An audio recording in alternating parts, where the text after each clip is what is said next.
Hello मेरे प्यारे दोस्तों, कैसे हैं आप सभी।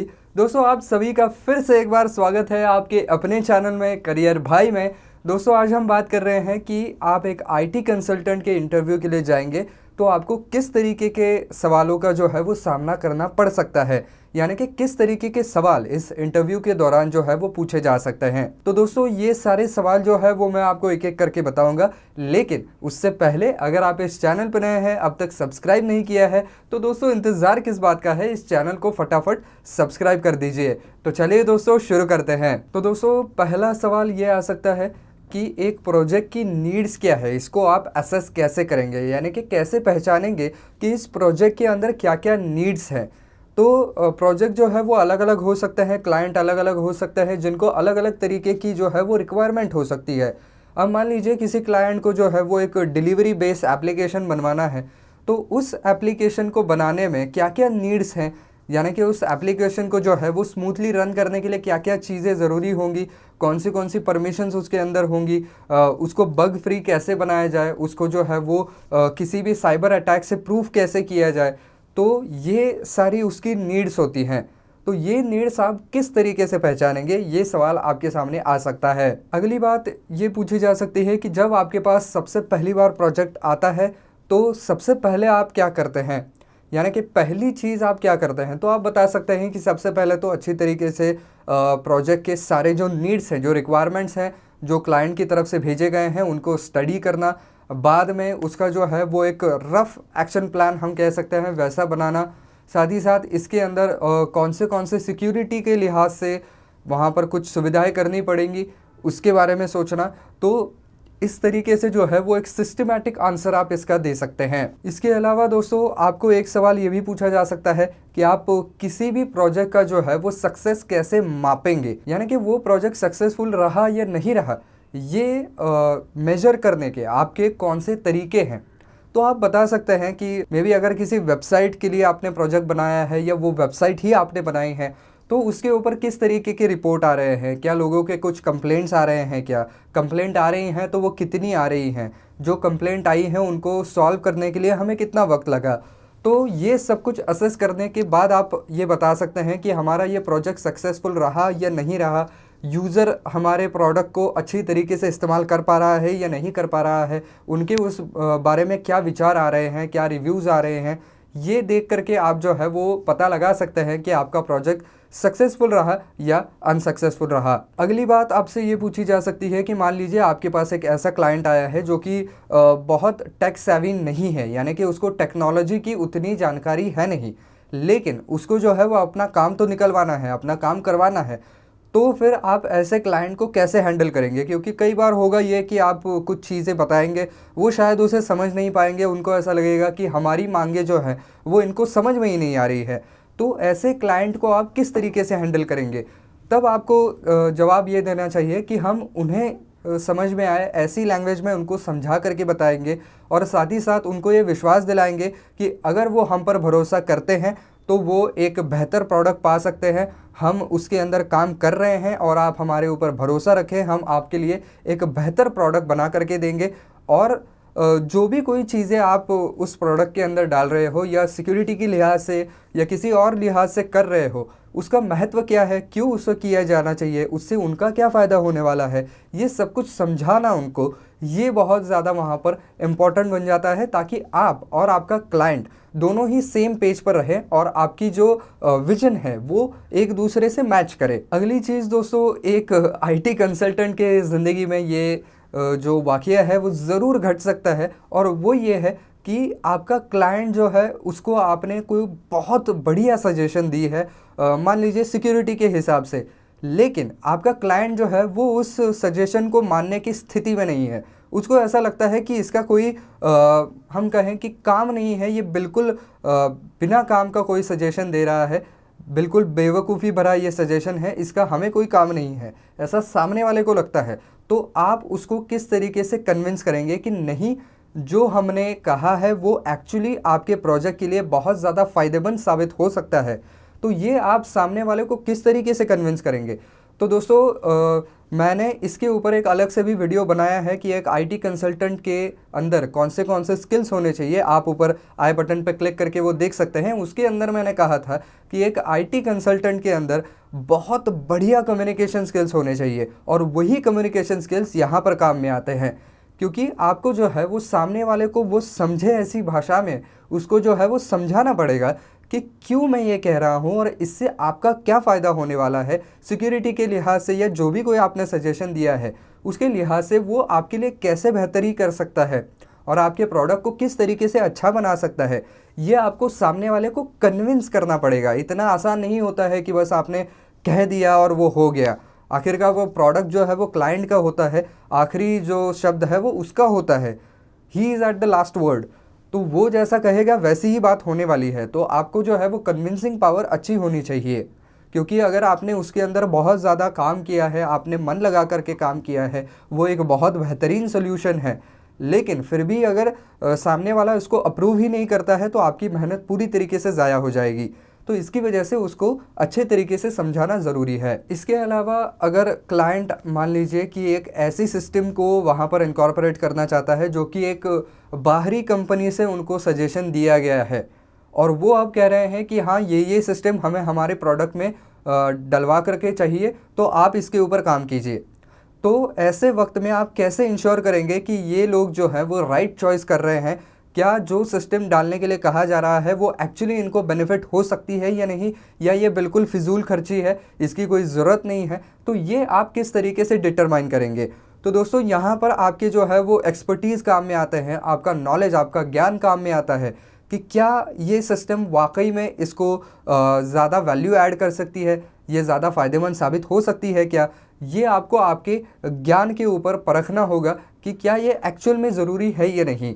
और अगर ऐसा नहीं है तो आप उनको जो है वो पोलाइट भाषा में बताने की कोशिश कर सकते हैं कि भाई आपने ये कहा था, हम ज़रूर डाल देंगे अगर आपकी इच्छा है तो, लेकिन अगर आप हमसे पूछें तो इसका अभी यहाँ पर कोई काम नहीं है। तो वो काम क्यों नहीं है उसका भी जवाब आपको देना होगा। दोस्तों अगला सवाल अब थोड़े से जो है वो हम बिहेवियरल टाइप के सवाल या पर्सनालिटी टाइप के सवाल हो सकते हैं या आपके एक्सपीरियंस से जुड़े हुए। तो उनमें से सबसे पहला सवाल ये है कि what makes you a good IT consultant, यानी कि एक बेहतर आईटी कंसल्टेंट किस तरीके से बना जाए, या कौन होता है एक बेहतर आईटी कंसल्टेंट और उसमें से कौन से क्वालिटीज़ तुम्हारे अंदर हैं। तो फिर आप बता सकते हैं कि बेहतरीन एक आईटी कंसल्टेंट कैसा होता है, उसके अंदर कौन से स्किल्स होने चाहिए, कौन से एजुकेशनल क्वालिफिकेशंस होने चाहिए।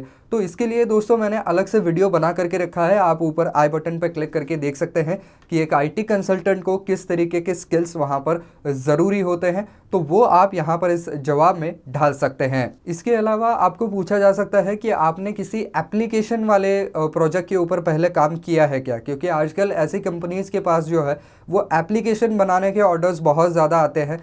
तो ऐसे सिचुएशन में वो पूछ सकते हैं कि क्या आपने किसी एप्लीकेशन वाले प्रोजेक्ट के ऊपर काम किया है क्या। तो अगर हाँ है तो आप बता सकते हैं, अगर ना है तो आप क्लियरली बता दीजिए कि नहीं, ऐसे किसी प्रोजेक्ट के ऊपर मैंने काम नहीं किया है, लेकिन उससे रिलेटेड कौन सा नॉलेज है ये आप ज़रूर वहाँ पर सामने रखें, ताकि सामने वाले को ये ना लगे कि भाई इसने एप्लीकेशन वाले प्रोजेक्ट के ऊपर तो काम ही नहीं किया है तो इसको कोई एक्सपीरियंस नहीं है। जब आप उसमें से कुछ 4 चीज़ें उसको बताएंगे तो उसको वो एहसास होगा कि हाँ शायद इसने काम नहीं किया है लेकिन नॉलेज ज़रूर रखता है ये आदमी। दोस्तों इसके अलावा ये भी पूछा जा सकता है कि क्या आपने इस कंपनी के साइज़ वाले किसी कंपनी में काम किया है, यानी कि मान लीजिए कि कोई बहुत बड़ी कंपनी है तो वहाँ पर काम करने का आपके पास एक्सपीरियंस है क्या। क्या आपने कभी बहुत बड़ी कंपनी में या बहुत छोटी कंपनी में, स्टार्टअप में काम किया है क्या। तो इस तरीके के सवाल जो है वो पूछे जा सकते हैं। वो इसलिए पूछते हैं क्योंकि बड़ी बड़ी कंपनियों में जो है वो एक बहुत सिस्टमैटिक वे में काम चलता है, वहाँ पर बहुत बड़ी टीम वहाँ पर काम करती है। तो अगर कोई छोटे कंपनी में काम करने वाला आदमी है तो वो शायद टीम के साथ काम करने में उतना ज़्यादा कंफर्टेबल नहीं होता है, वो शायद उतने बेहतर तरीके से काम नहीं कर पाता है। तो वो ये जानना चाहते हैं कि क्या आप एक टीम प्लेयर हैं, क्या आपने किसी बड़े कंपनी में काम किया है, आप जानते हैं कि वहाँ पर काम कैसे होता है, वहाँ पर डेडलाइंस कितनी सख्त होती है, ये आप जानते हैं क्या।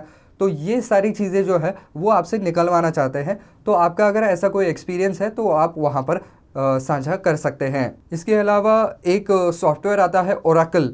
तो उससे आपकी क्या फेमिलियरिटी है। तो देखिए दोस्तों, ये तो मैंने बस एग्जाम्पल के तौर पे कहा है, लेकिन कंपनी वाले वहाँ पर अपना सॉफ्टवेयर भी डाल सकते हैं जो कि वो खुद इस्तेमाल करते हैं। तो इस सॉफ्टवेयर के बारे में आप क्या जानते हैं, इस सॉफ्टवेयर को आपने यूज़ किया है या नहीं, उस सॉफ्टवेयर के बारे में आपके क्या ख्याल हैं, इसके पहले आपने कौन से सॉफ्टवेयर इस्तेमाल किए थे, तो इसके बारे में ज़रूर पूछा जा सकता है। और जितने ज़्यादा सॉफ्टवेयर की जानकारी आपको होगी, ऑब्वियस सी बात है, आपके लिए उतना ही ज़्यादा बेहतर रहेगा। इसके अलावा सवाल ये आ सकता है कि आप कॉन्फिडेंशियलिटी को कैसे प्रोटेक्ट करेंगे, क्योंकि ऐसे प्लेटफॉर्म्स के ऊपर जो है वो कॉन्फिडेंशियलिटी बहुत ही ज़्यादा ज़रूरी होती है, क्योंकि ऐसा जो सेंसिटिव डाटा होता है जो कि एक एप्लीकेशन के अंदर इस्तेमाल किया जाता है या लोगों का डाटा सेव किया जाता है, तो इसमें बहुत ज़्यादा कॉन्फिडेंशियलिटी की ज़रूरत होती है। तो उसको आप किस तरीके से मेंटेन रखेंगे, तो उसका जवाब सिंपल है, आप दे सकते हैं कि जो भी इंडस्ट्री स्टैंडर्ड्स हैं, जो भी वर्क एथिक्स है हमारे, उनका हम बिल्कुल वर्ड टू वर्ड फॉलो करेंगे और कहीं भी सिक्योरिटी के अंदर या कॉन्फिडेंशियलिटी के अंदर ब्रीच नहीं होने देंगे। इसके अलावा और एक सवाल ये है कि आईटी के अंदर जो है वो आए दिन नए नए बदलाव होते रहते हैं, नए नए सॉफ्टवेयर आते रहते हैं, नई नई टेक्नोलॉजी आती रहती है। तो इसके साथ आप कदम से कदम कैसे मिलाएंगे, मार्केट के अंदर क्या चल रहा है, कौन से नए सॉफ्टवेयर आ रहे हैं, इसका ज्ञान आप कैसे गेन करेंगे, वहाँ पर कैसे नॉलेज को गेन करेंगे और अप टू डेट कैसे रहेंगे।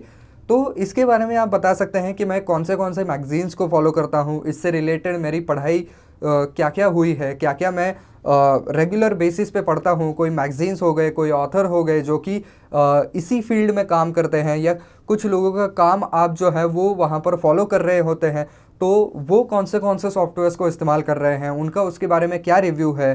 साथ ही साथ अभी इंटरनेट एक बहुत बड़ा माध्यम हो गया है, तो इसके ऊपर भी आप बात कर सकते हैं कि कैसे इंटरनेट की मदद ले करके हम नए नए ट्रेंड्स को जानेंगे, नए नए सॉफ्टवेयर्स को जानेंगे। तो इस तरीके का जवाब जो है वो आप वहाँ पर दे सकते हैं। साथ ही साथ ये भी सवाल आ सकता है कि आप जावा, C++ या पाइथन जैसे जो सॉफ्टवेयर हैं उनके बारे में क्या जानते हैं, या ये सॉफ्टवेयर आपको इस्तेमाल करना आता है या नहीं।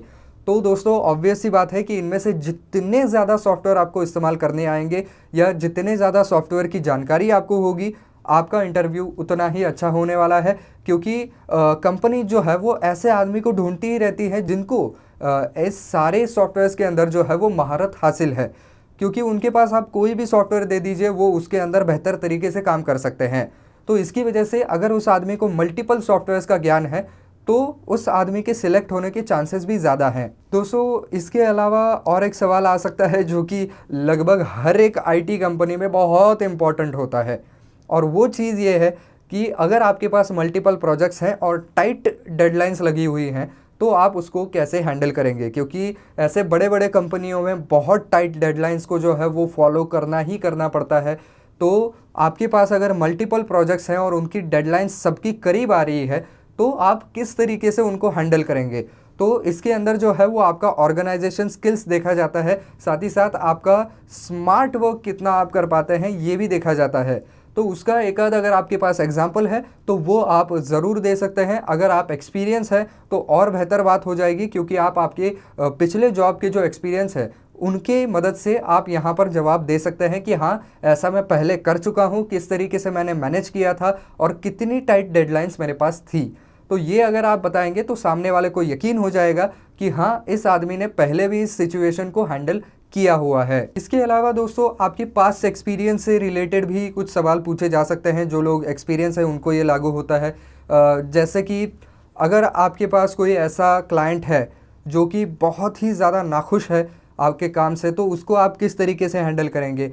या अगर आपका कोई टीममेट जो भी उसको कहा जा रहा है वो समझ नहीं पा रहा है, तो उसको आप किस तरीके से समझाएंगे।